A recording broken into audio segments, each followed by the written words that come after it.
Abbott, what time is it? It's time for the Abbott and Costello Show. We're on the air for ABC here in Hollywood. Well, what are we waiting for? Let's go with the Abbott and Costello Show.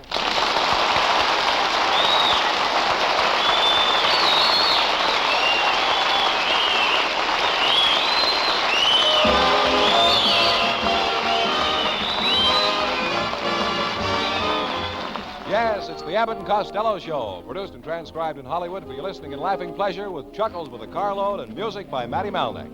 So hold on to your chairs, folks, for here they are, Bud Abbott and Lou Costello.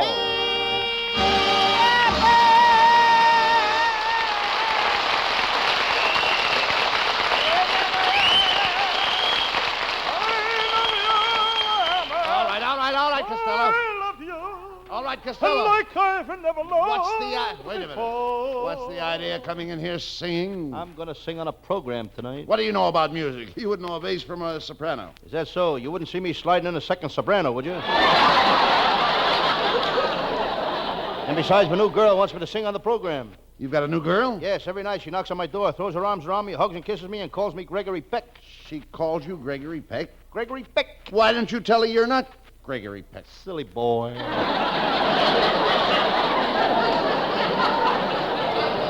What does this girl do, Lou? She's a striptease dancer at the burlesque show. I wait for her every night outside the stage door. Does she meet you? No, but she waves to me from the patrol wagon as it goes by. Sense. I used to chase girls like you, and I never got anywhere. And one day I decided life wasn't worth living. I tried to shoot myself, and somebody stopped me. I tried to hang myself, and somebody stopped me. Too bad. I tried to drown myself, and somebody stopped me. Some people never know when to mind their own business. Well, all I have to say to you, Costello, is adios. Adios. Yes, that's goodbye in Spanish. Well, Los Angeles traffic. Los Angeles traffic. That's goodbye in any language.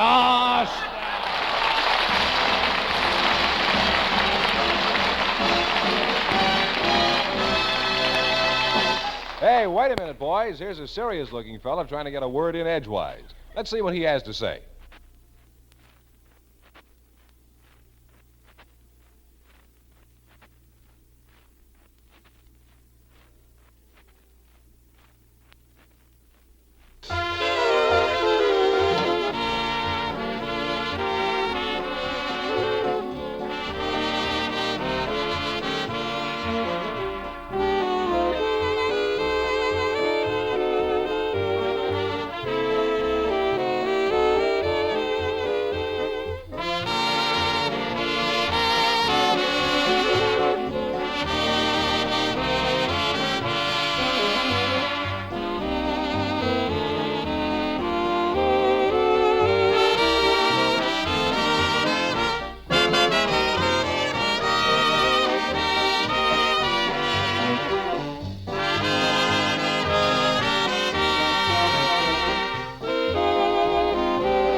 All right. What are you hollering about this time?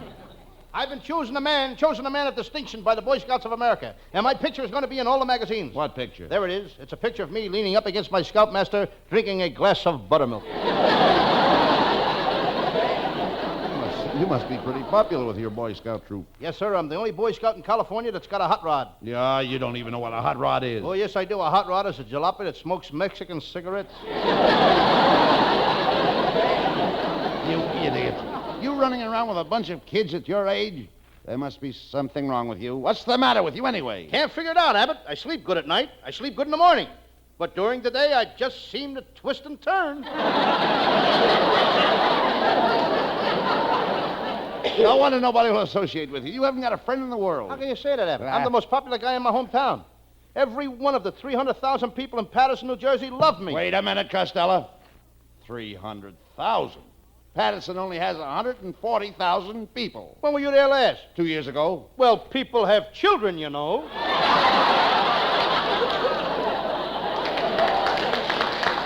You see, please talk sense. What's that roll of paper you've got in your pocket? That's my Christmas shopping list, and you're right on the top. Oh, say, that's wonderful. What are you going to get me, Lou? I'm going to get you a handful of nickels and dimes and put them in your mouth. What do you want to give me a handful of nickels and dimes to put in my mouth? I'd like to hear some change in your conversation. Never mind. Who else is on your list? Well, there's my Uncle Mike. I don't know what to get him. Last year I got him a smoking jacket. Did he like it? Oh, sure. Christmas morning he stuffed it into his pipe. Didn't it burn? Yeah, but not as good as tobacco. I think I'll get my Aunt May one of those old man river girdles. What's an old man river girdle? It helps you tote that barge and lift that bale. I'll either get that or I'll get a book, a volume by O. Henry. Oh, a volume? Yeah. Oh, Henry only wrote short stories. How much can you write on a wrapper off a candy bar? What is Uncle Mike going to get Aunt May, Lou? I don't know. Last year he gave her a fur piece. He shot it under the house. Had a white stripe down its back. That was a skunk. Huh? That was a skunk. Why'd Uncle Mike shoot it? After he shot it, he asked himself the same question. Well, now, wait a minute now. After all, skunk is pretty expensive. If your Uncle Mike had to buy it, he would have had to sell his house to pay for it. After he shot it, he had to sell the house anyway.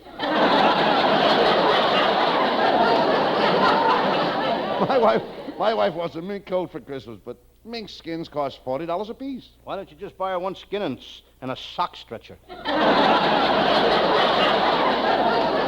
Costello, that's ridiculous. My wife is one of the most beautiful women in Hollywood. Every time I look at her, she reminds me of Jane Russell. Me too. Really? Mm-hmm. What makes her remind you of Jane Russell? She's got legs like Bob Waterfield. When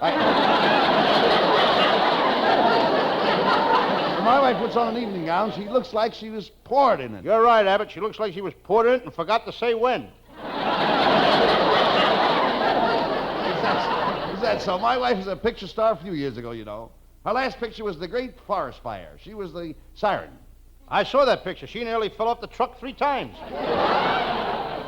Costello, my wife is one of the most popular girls in this town. Why, I only won her on account of my great romantic ability. You've got romantic ability? Certainly. When I put my arms around a girl and kiss her, her eyes close and she faints dead away. Abbott, I used to be able to do the same thing, only lately garlic doesn't agree with me.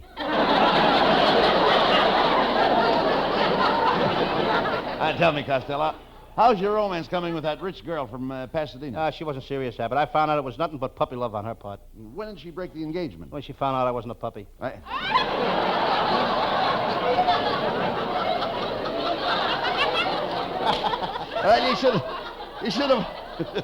You should have hung on to her, Costello. Her family were very wealthy.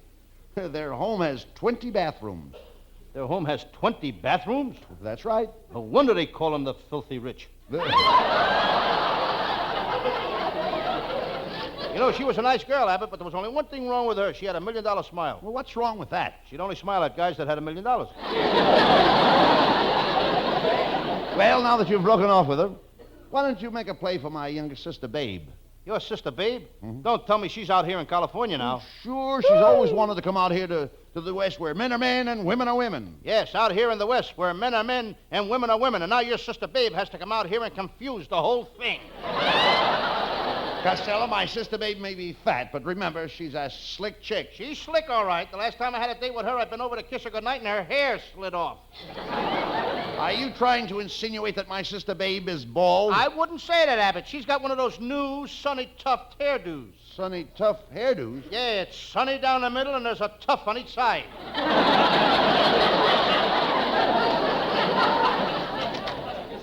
Costello. Now it's Abbott's nephew, folks. Now what do you want, Norman? Well, I'm on the committee for the Rose Bowl parade, and we want you to ride on one of those big rose-covered floats on New Year's Day. Oh, that's wonderful. Yeah, but I've got to tell you something. There's one restriction. You can't tell any of the jokes you tell on the radio while you're riding on the float. And why not? We want the people to smell the roses. That did it. I can't stand this any longer. Every week the same thing. Oh, now wait a minute, and Costello. he gets money for it, What are too. you going to do? Huh? What are you going to do? What am I going to do? Yeah. Norman, this studio isn't big enough for the two of us. Now, here, you take this gun and I'll take this gun. And we'll shoot at each other until one of us is dead. Okay, you want to bet a quarter I win? Bet a quarter. What for? I just thought you might want to make it exciting.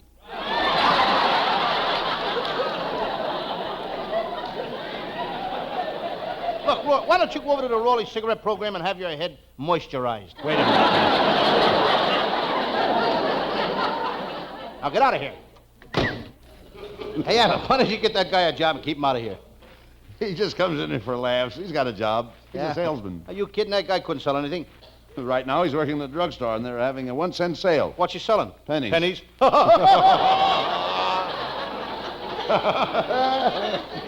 Cucamonga, 32. Pomona, 31. San Fernando, above 32. Riverside, 28. Wait a minute, Costello. What are you doing? Just figured as long as I ain't getting any laughs, I just might as well read the frost warnings. That's no attitude to take.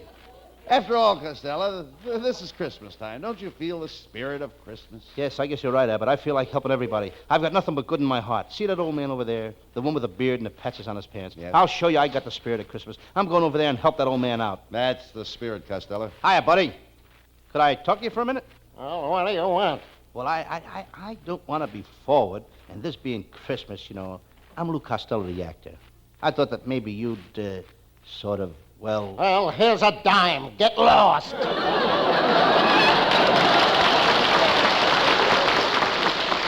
Santa Paula, 32. Ventura, 29. Santa Ana, 30. Hello, boys. Hey, look, Costello, it's our secretary, Viola Vaughn. Hey. I called you last night, Viola, and you weren't home. No, I was over at Costello's house practicing love scenes with him. You were practicing love scenes with Costello? Uh-huh. He's so short he doesn't even come up to your shoulders. How can he make love to you?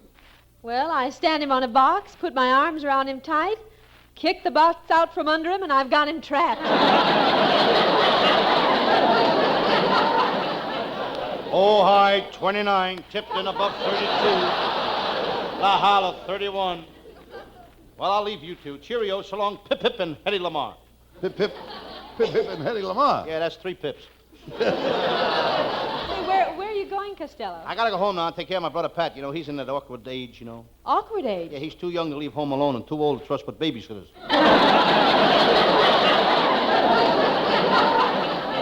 Why waste your time with your brother, Pat? Why don't you take Viola to the movies? Oh, no, I'm not going to go to the movies with Costello after what happened the last time. What happened? Viola and I were holding hands, but we had to let go because we were tripping too many people. You were tripping people. Yeah, she was sitting across the aisle from me. Now, do you see why I won't go to the movies with him? You don't have to go with me, Viola. I can get plenty of girls. Only tonight coming down here, Ann Sheridan says, "Hiya, Lou." When did you ever meet Ann Sheridan? I've seen her so many times on a screen, she thinks she knows me.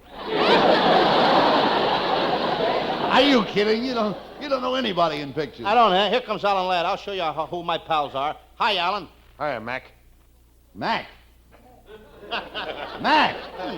I thought he was your pal. Ah, he's a little... Why did he call you Mac? He's a little nearsighted. He thought I was Fred McMurray.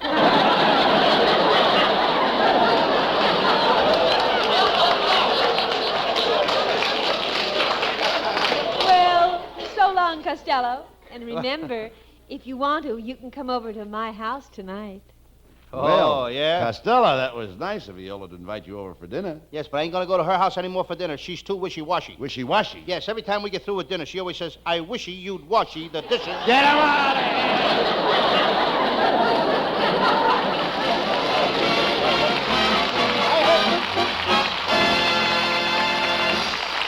Yeah, I hate to break it up, man, but it's time to change the subject for just about 60 seconds.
And now, ladies and gentlemen, here's our new singer, Hal Winters. Let's give Hal a nice big hand. A nice big hand for Hal Winters.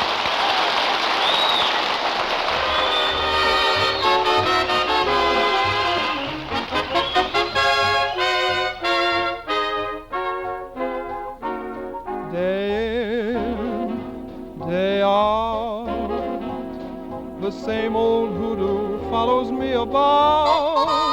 The same old pounding in my heart whenever I think of you. And darling, I think of you day in and day out. Day out, day in.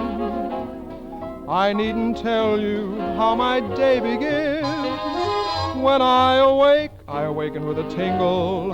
One possibility in view, that possibility of maybe seeing you. Come rain, come shine, I meet you and to me the day is fine. Then I speak your name and that pounding becomes the ocean's roar, 1,000 drums. Can't you see it's love? Can there be any doubt when there it is, day in, day out? Then I speak your name and that pounding becomes the ocean's roar, 1,000 drums. Can't you see it's love? Can there be any doubt when there it is, day in, day out?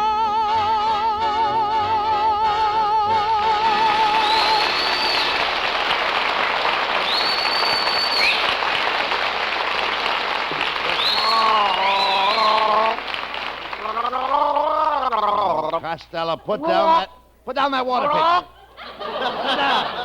Put down that water pitcher. What are you doing? Now put it down. What are you doing?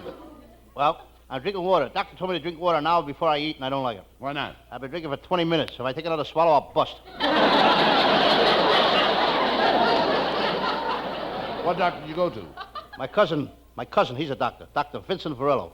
Is he a good doctor? Good. He's the greatest doctor in Cucamonga, the most skillful doctor in Cucamonga. There's no better doctor in Cucamonga. What makes you so sure? He's the only doctor in Cucamonga. Yeah, I mean, why do you go all the way to Cucamonga? There's a doctor right in your block. Yeah, but he's a baby doctor. I ain't got no confidence in him. Why not? Very few babies make good doctors. Forget about it. Have you heard any more from our sponsors about how they like your Sam Shovel detective stories? Indeed I have. Here's a letter from one of them that came this morning. I'll read it. Dear Lou Costello, since I heard you were going to continue your Sam Shovel detective series, I have decided to take the old picture off our bottles and replace it with your picture. For as long as you do your Sam Shovel series, every bottle of our product will have your picture on the label. What product do they make? Iodine. I thought so. What is your Sam Shovel detective mystery for tonight, Gus? It's one of my minor cases, Abbott. I call it the case of the babysitter who was fired because he neglected his work, or it was time for a change. Well, let's get on with the case.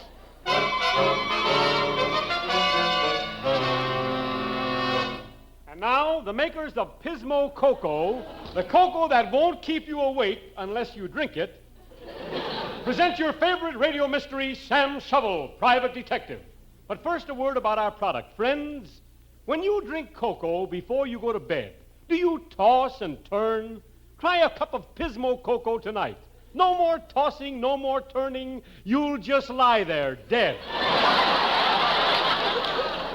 Pismo Cocoa comes in the regular style for those who make it in a pot. It also comes vacuum packed for those who make it in a vacuum cleaner. Drink Pismo Cocoa and know when you drink Pismo Cocoa what a good cup tastes like. Say, compared to the cocoa, the cup will taste wonderful. And now let's listen to what people all over the country are saying about Pismo Cocoa. That's cocoa. That's cocoa. That's cocoa. That's cocoa.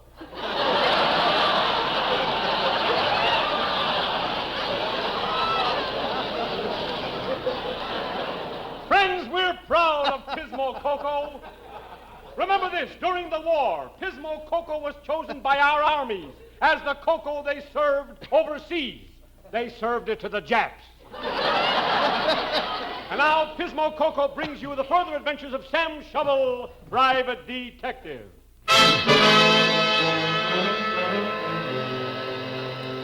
Yes, I'm Sam Shovel, private detective. I've had a tough day. I'm sitting here in my little office dozing. I'm sleepy. Suddenly I see a Dunhill, a K. Woody, a corncob, a briar. I'm having pipe dreams. The telephone company was here this morning and put in a phone.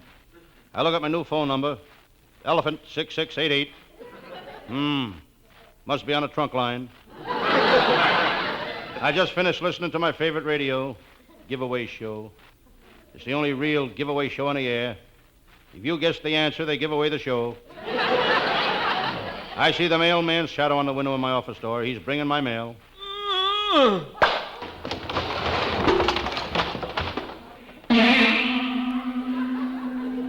He delivers the mail the hard way. The hard way. He crawls through the mail slot and drags the mail in after him.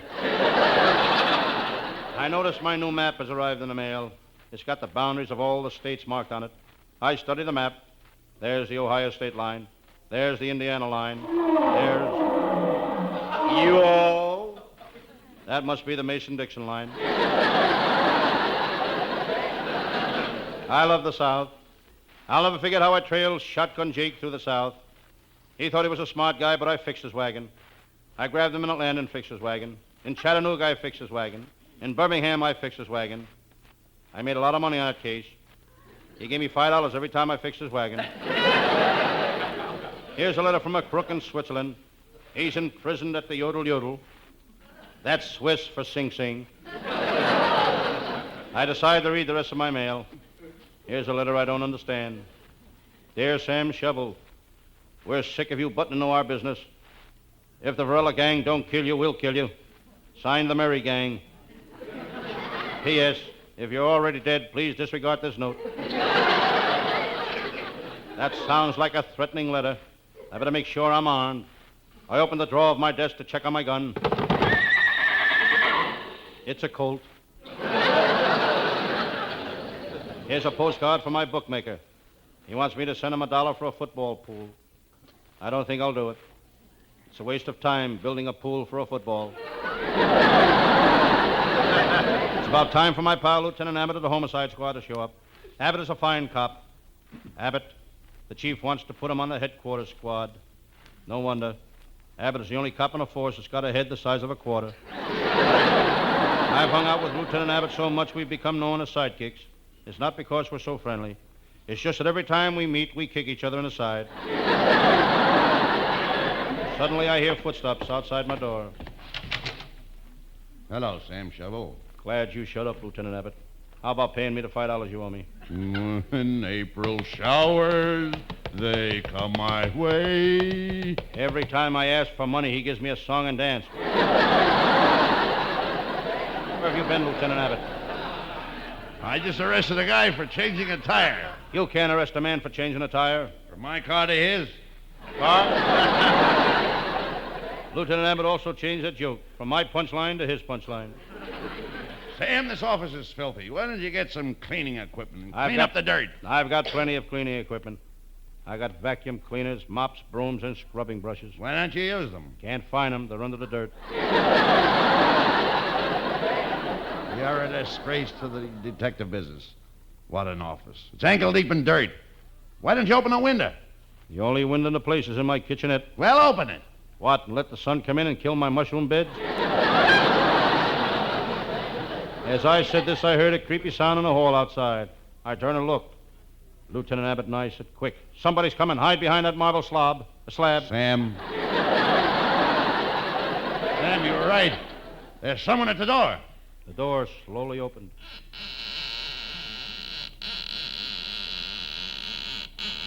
Get it open while I'm still young enough to read the next line.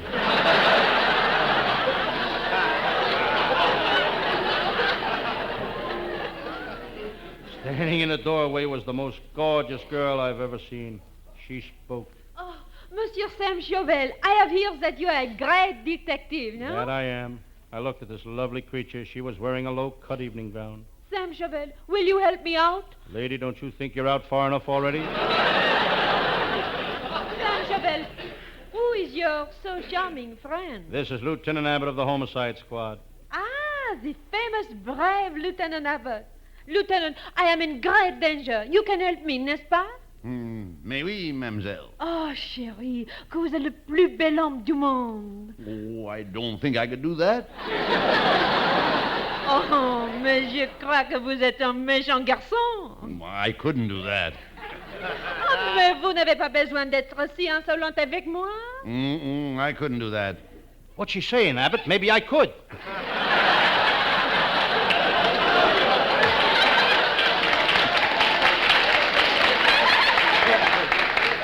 Oh, Sam Chauvel, you are so brave. The terrible Count Boris is after me. Tell me, what would you do if you were in my shoes? I'd probably fall flat on my puss. Countess, you shouldn't drag Sam Shovel into this case. Here we go again. Count Boris is a vicious man. He might kill Sam. Besides, you have no money to pay the fee. Oh, it is true I have no money, but Sam, I can pay you with kisses. Kisses are not legal tender. They may not be legal, but I'll bet they're tender. Sam, you are so wonderful. I'm going to give you a kiss that will melt your heart.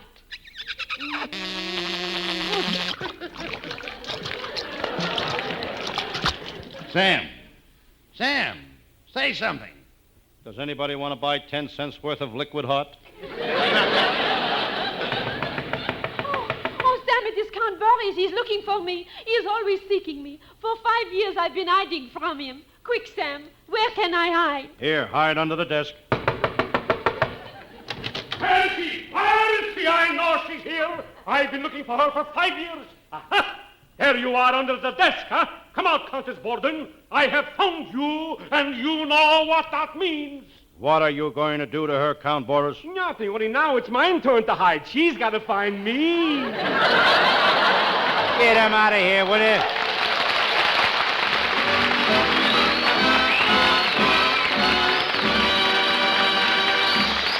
Abbott and Costello will have the last word as usual. But before they do, we'd like you to ponder this.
Before we say goodnight, ladies and gentlemen, I would like to say that the part of Sam Shovel in tonight's show was played by Lou Costello. And I, Bud Abbott, do not necessarily agree with anything he says. Thank you, Abbott. And I want to say that the part of Lieutenant Abbott of the Homicide Squad is played by Bud Abbott. And if there is any resemblance between Abbott and any living person, there would be better off dead. Thank you. And now let's give a bow to our orchestra leader, Matty Malnick, and to our singer, Hal Winters. And I'd like to give credit to our writing staff, which is headed by Eddie Foreman with Paul Conlon, Pat Costello, Martin Ragaway, and Leonard Stern. And let's not forget our capable producer, Charles Vander. And let's not forget to say goodnight. Good night, folks. Good night to everybody in Patterson. Good night!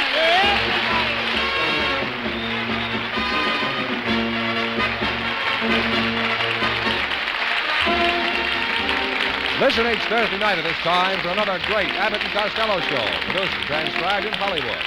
Be sure to stay tuned for the outstanding entertainment which follows throughout the evening on this ABC station.